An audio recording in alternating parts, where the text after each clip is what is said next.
How to fix Windows encountered a problem installing the driver software for your device. 1. Install all device drivers using the recommended Avast driver updater in this video guide. 2.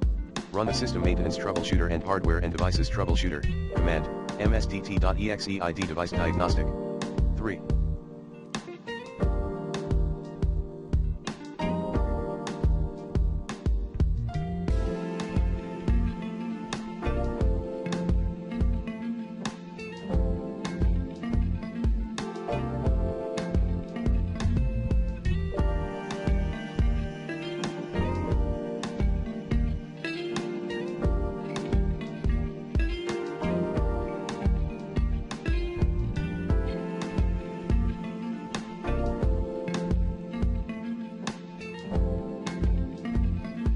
Perform a full virus scan on your PC using the recommended Avast Internet Security in this video guide.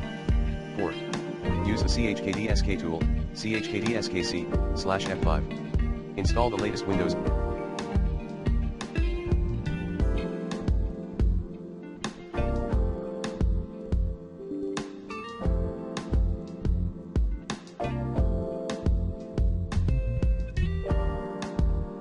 Updates. 6. Reset your Windows device.